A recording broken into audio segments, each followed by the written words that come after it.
Hey guys, it's here bringing you another video and welcome to another patch note breakdown. We always do the patch notes. You guys know the drill. If you appreciate that I get these videos recorded and then uploaded as today's second video, you'll be watching this today. Please do throw a like on the video and let me know what you think about the patch. It does help out to the mighty YouTube algorithm. So let's go over it. We've got kind of a bunch to go through. So the overview, and because there's so much, I might kind of go through it a bit fast, but we'll do as best we can. We got nerfs to Jinx, Soraka, Xayah. So Jinx and Xayah obviously have been very dominant AD carries. You're getting adjustments to Kai'Sa. I think that's about AP Kai'Sa and the Swain kind of mini rework. And then we're getting buffs. And yes, there are some champions in here that I think a lot of us are like, bleh. Bard, Ezreal, Fiddlesticks. Casawin's getting a buff, which is a bit Jhin, obviously, to try and make more AD carries in that kind of upper echelon. Mordekaiser, Poppy, even though Poppy is very popular, and, you know, in Korea, they actually probably rate Poppy as one of the best junglers, and she's then getting a buff. Sejuani, Silas is a bit Tristana, Vel'Koz, Vladimir is very weird, Xerath, and Zoe. It is worth knowing, this is, I believe, the MSI patch, so some of these changes might look a little bit funky, but it's because they are really wanting some of these champions to go in MSI. You know, Riot sometimes do force metas, and this is kind of a way that they're doing that. We're getting a stopwatch change, and then we've got new skins. Gangplank the Betrayer, which is fantastic. This is from the Ruined King game, alongside the Sea Dog Yasuo skin. I will say, Riot must have done it on purpose, and obviously, I don't love insults and name calling, but there is quite, well, it's a very common thing that people, for some reason, called each other in League of Legends, is the middle word of that Yasuo skin, and now they're giving Yasuo that very skin that a lot of Yasuos go 0 and 10. So I don't know if Riot fully thought that through, but it is what it is. And anyway, we're getting some Lunar Eclipse and Solar Eclipse skins. And if there is a loot event that comes along with this, we will be doing a loot video in a couple days, which will be April the 28th. That's when those skins are being released. Yeah, very good skins. The Prestige is Senna. So there we go. Here we go. So champion update. Swain. Mid-scope update. All abilities adjusted. So, the Grand General's back and grander than ever. Swain has certainly made a name for himself in bot lane since his last mini rework. But as the commander of the Noxian front lines, he should also be one to strike fear in his solo lane enemies' hearts, which is just something he's not really been able to do for a while. The goal for this mid-scope update was thus to revive his fantasy as a master strategist and dark demonic diplomat, rather than someone who would just rely on others to execute his plan. So, basically, he wants to be a mid laner. We don't want him to be a support. That's literally what they're saying. In addition to the mana buffs across all of his abilities, of note of some of the changes are his crowd control capabilities. Swain can no longer pull enemies CC'd by allies, but it's now from his own E instead. So it's him doing it rather than his allies doing it, for example. And he can pull everybody. If he hits a 5-man E, they all get hit by it. He can bring all of them. Combine that with a Yasuo, by the way, that would be very scary. Making him all the more terrifying in bottlenecks and narrow corridors. Together, these changes should help Swain players in all roles feel like the ruthless yet tactical ruler he is, especially when he's unleashed his new, the updated Demonic Ascension, which is obviously his ultimate. It is worth knowing, I don't think Riot would completely change Swain to make him not be able to support. The reason being is, again, Riot, they used to just kind of do updates and little things here or there without kind of caring about who it would really impact. But imagine right now, and I always have to mention it because it's the way of the game. Imagine if you're a one-trick player playing Swain support. Like, you're not a one-trick Swain that you play mid or top. You one-trick Swain support and have done since the last year or so that Swain's been a support. Well, if they fundamentally change this champion that he cannot play support anymore, that player is then completely screwed. So he probably can still support, but it just probably isn't as good, potentially. But let's see what they're doing. So, passive, Ravenous Flock. So you get more healing from Soul Fragments. So that's when you hit your W, I believe. And maybe when someone dies, potentially. And then you also are getting maximum health increase per soul. You're getting more health per soul. You're getting more healing. You're getting more healing from Soul Fragments too. but they are removing the pull mechanic because they're moving that to his other ability, his Q. So the spammable ability that you'll be maxing predominantly, the damage of it is going up in base but lower AP ratio. But the damage per bolt is going up, but less going up by base damage but less ability power. And the maximum damage, 5 bolts, is again going up in the early game. Oh no, that's kind of up in the all of it, maybe. Well, no. So base damage is going up across the board, but the ability power ratio is going down. Yeah, so what this is stronger lane phase for like mid lane mage, but not as good scaling. But I don't think, you know, Swain's Q will always do probably okay. The cooldown of it though, however, which is, you know, yeah, the damage has gone down. You can use it more often in the early game too. So this is very much for your lane control. The mana, it's also cheaper. So this is all good stuff for your lane phase as a solo player playing Swain. You need to have your Q available as your spammable ability in lane, and that's what it definitely is now. W, Vision of the Empire or Vision of Empire. The mana cost of it is going down, and then the new is pinging. Oh, that's cool. I like that. So whoever... If you press W and you get vision of people, it will then ping them in chat going, hey, I got vision of those people. Kind of like a Twisted Fate, kind of like a Noxanol. That's a nice little quality of life thing, but that's all they're doing, just making it cheaper with mana. And then the E is new. Can now be recast to pull all enemies routed by E, ripping out 1 soul fragment per person you grab. So that does seem, it's different. Because Swain passive used to, whoever CC'd somebody or you CC'd somebody, used to, I think, right-click somebody and that would grab them in. This is different. This is, you have to press E, and if you hit somebody, you press E again. I think this is what this is. So it's a slight change to this. They've removed Swain's pull no longer deals damage. What? Oh. So, wait, it does deal damage then, I guess. Maybe. Now grants vision of all rooted targets. So if you go into a bush and you hit your E on someone in a bush, you'll get vision of that person, which is nice.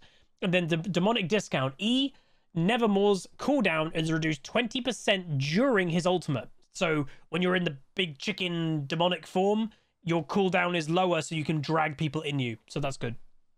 And then finally, 2 parts of his ultimate. The cooldown of it has gone down because this is kind of his bread and butter, so he needs to be able to use it more. The drain per second is going down, technically.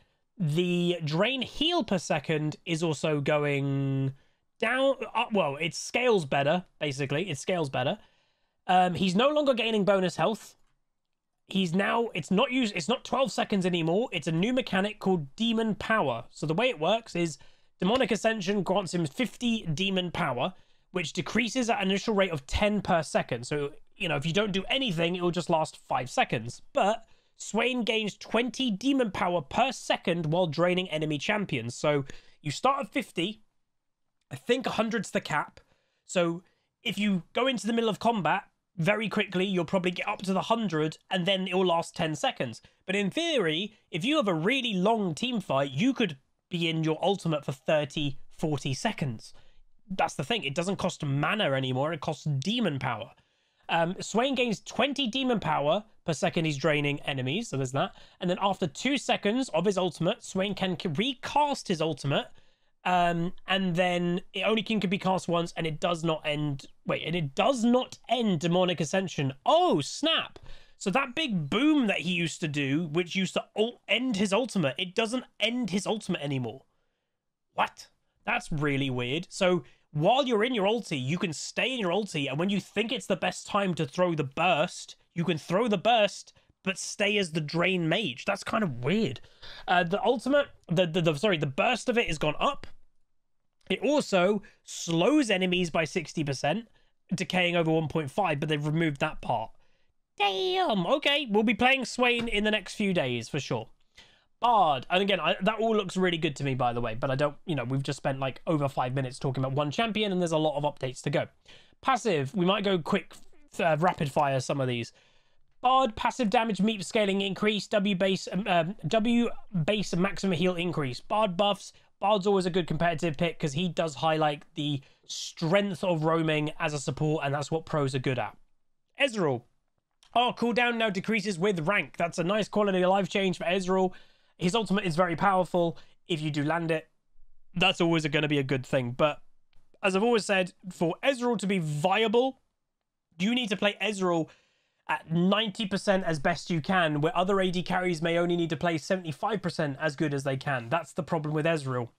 Fiddlesticks, W healing against champions increased, so just a nice little quality of life there, that he's getting more healing per, on champions, so that's generally a good thing. Jhin, W root duration increased, damage reduction against monsters removed, so jungle Jhin incoming, question mark. E trap now recharge faster, and damage reduction against monsters removed for first trap. Literally, jungle Jhin? Is that what they're trying to do? What? And again, like, as you can see here, they're making a meme. Like, we're making his clear camps faster, so can we get Jingle, which is jungle Jhin, to a 44.44% win rate? Oh, God. But yeah, honestly, longer duration of his root is good, but it's hardly anything. But other than that, it's a bit weird that they're giving him jungle or, like, not jungle reduction, so I'm a bit concerned about that. But anyway, Jinx base health decreased, so she is relatively tanky. So she started the game with 610 health. She's now starting with 560, which sounds a lot more like other AD carries, so there's that. Kai'Sa, obviously the bane of a lot of people, but it does seem that AP Kai'Sa has calmed down. It's been one of those weird things that they might be changing it now, maybe, but to be honest, like, I don't see really many AP Kai'Sas, and to be honest, most of them I see don't do that well, but it kind of seems it was flavor of the week, and it's kind of moved on already, but maybe they just didn't want it all in MSI all the time. But the passive, which is bonus magic damage upon consuming full plasma stacks, is 50. It was 15%, then 2.5 per 100 ability power. It's now 15%, 5% per 100 ability power. So that's actually a buff. But the reason why that's getting buffed is because the W, the thing, is getting nerfed. So the base damage, everything is staying the same. The AD ratio is staying the same. The AP ratio is going down a whopping 25%, I believe. Yes, 25% nerf AP ratio. That's quite a big nerf. And then also, the shield strength, although, is going up for AP. So she's going to do a lot less damage with her W. They're not completely getting rid of AP Kai'Sa. They're making it an option, but it isn't going to be as obnoxious. But she will do more percentage health of targets missing health, technically. And she will have a bit more of a shield, but it will be doing a little bit less damage. So that's good. Oh, Jesus. Kai'Sa win. Q shield AP ratio increased and E AP ratio increase.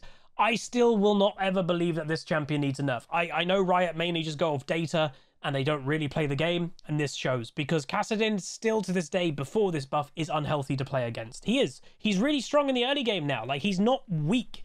That's the problem with a lot of these champs, and hell, Vladimir's the same, and we know he's getting a buff in this patch too. Like, it's just sometimes when Riot just goes off data, it is a bit worrying. But anyway, he's getting a bigger magic shield, considerably bigger in the early game, 20, and then also more ability power ratio. So 20 base, and then more ability power, 10%, so that's going to be tankier in lane.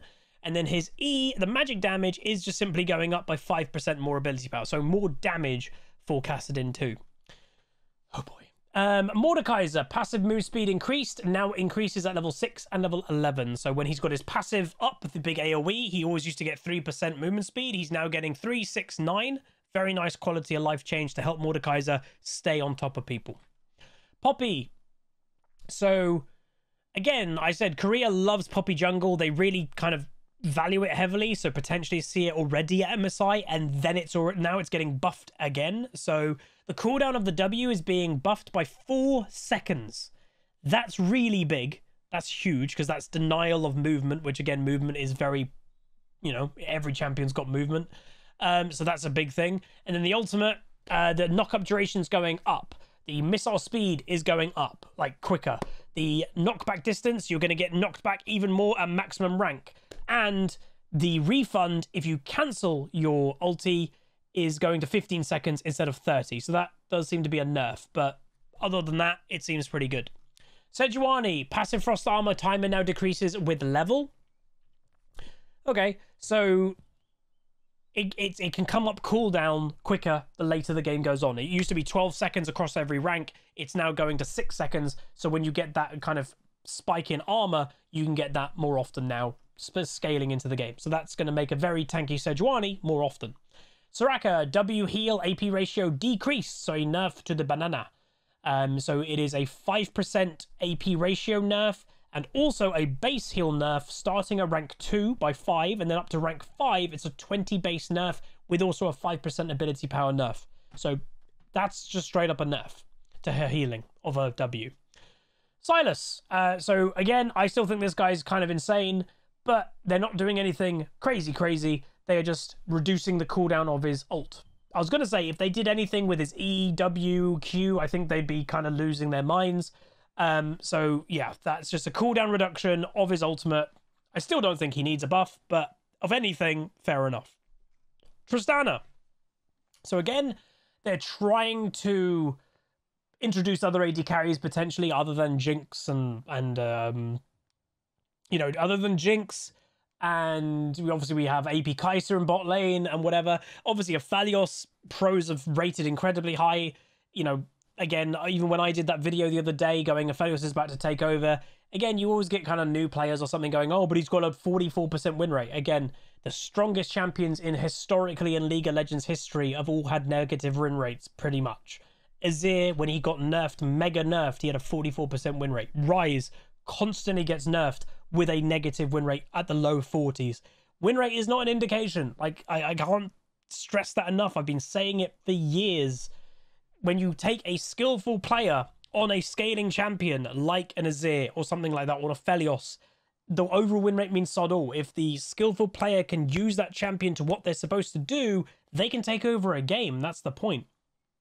Again, it all depends on how you want the game to be balanced. I believe the game is at its healthiest when they balance from top down. Potentially not even pro play, though.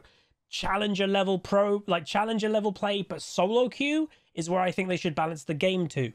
If you're trying to take overall win rate seriously, you want the game to be balanced at silver level, potentially, because that's more what that is for. When you have a 44% win rate champion overall, but then in Challenger, it's either pick or ban, and when it's picked, it's 100% basically a win, that's a problem. You know, it truly is. And that's, over the years, there's been a lot of these type of champions. So they're giving Triss just more AD growth, as she's just going to have a bit more AD at level 18. I mean, again, they're saying she's lost her scaling identity over time. Not really, because, like, she wins lane, she's a lane bully, and people know she scales. And to be honest, is really 6 more AD going to give her late game? Not really. Like, her late game's okay. It's just not as good as Jinx or Aphelios or whatever. But yeah. Vel'Koz. I like Vel'Koz. Q and W AP ratios increased. Ooh, okay. So base damage is the same. So a 10% AP ratio on his Q and a 5% AP buff on his W. Again, I've not played much Vel'Koz this year, but maybe this should give, like, put me back on him and I'll give him a go. Vladimir. Oh, okay. That's what they're doing. I was wondering what the Vladimir buff would be, because I'm like, dude, Vladimir's completely fine. They're giving him more armor. So what is this for? This is for MSI top lane Vladimir. That is literally what this buff is for. It's for people that play top lane Vlad in pro play, potentially, even in solo queue, obviously. And it's to give him a bit of an easier early game against the likes of Fiora, Camille, or Aurelia. That's literally what that buff is. So there you go. Xayah, Q base damage decreased late, cooldown increased late. So they're just reducing the Q, basically. Obviously, the lethality build is kind of what most people do on Xayah, even though it's very hit or miss, literally, because you have to hit your feathers. So if people just position very well, it's kind of not that effective. But they're just nerfing it because, again, it is very popular. And Riot just don't want Jinx, Xayah basically every single game. Xerath, E stun duration increased. Nice. Okay, so it's based on distance, which it also used to be, but it's maximum 2.25 seconds and minimum 0.75. So that's just a 0.25 buff no matter what you hit it. That's always pretty nice. Zoe, I have said a few times, if Zoe becomes meta again, people are going to really realize how annoying Zoe is. Zoe was one of, like, I'd say the OG champions of when Riot's philosophy of new champions became, We don't care about the player that plays against it. We care about the player playing it. Zoe is incredibly fun to play. Incredibly fun to play. But she is so frustrating to play against. Because she can, every 10 seconds, nearly one-shot you, or most sometimes one-shot you. Every 10 seconds, she can try and try again. It's mad. So, we'll see if this buff does anything, because the weird thing that sometimes can happen... Oh, Zoe's stats and that aren't very good at the moment. Let's give her a buff. Right, the buff is going to make people play Zoe. Oh god, she does so much damage, let's nerf Zoe. Sometimes that could happen. All it is, though, is mana cost, because, again, everybody, I think, knows she has a lot of damage. Next is, and that's all the champions. Next up is... interesting. Stopwatch. No longer purchasable if you already own GA or Zhonya's, because some people were buying a Zhonya's and a stopwatch, so in one fight, they could technically Zhonya's twice. That's no longer allowed. That's kind of cool. I like that. Mythic content overhaul. So again, they're doing these like pretty much every patch.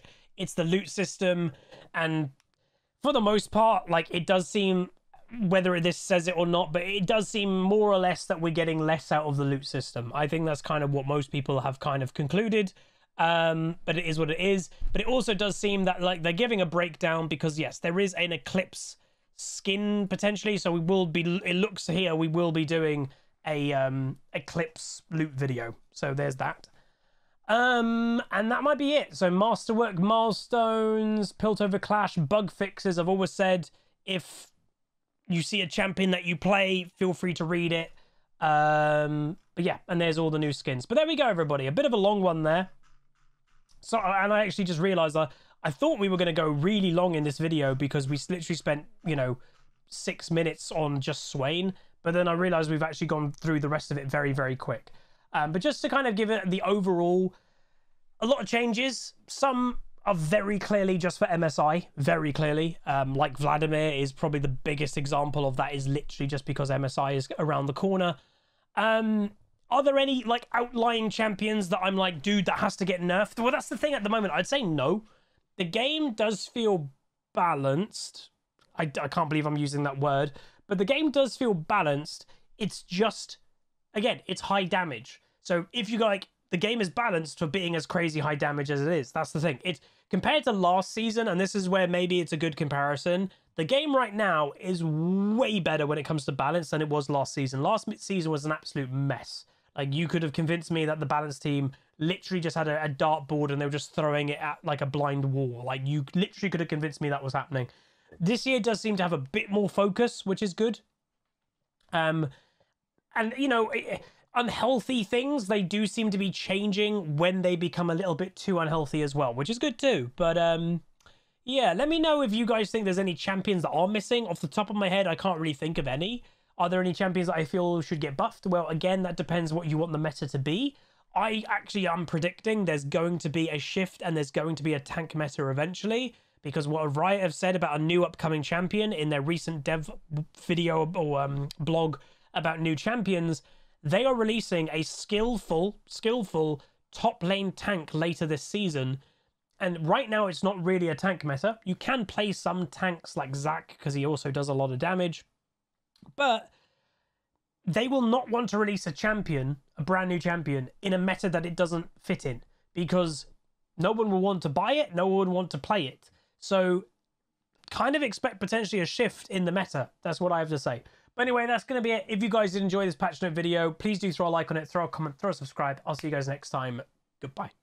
Call down the reckoning to bring back hope and peace. Restore our Gloria to live forever. Bring down the dark regime. I know how to unleash eternal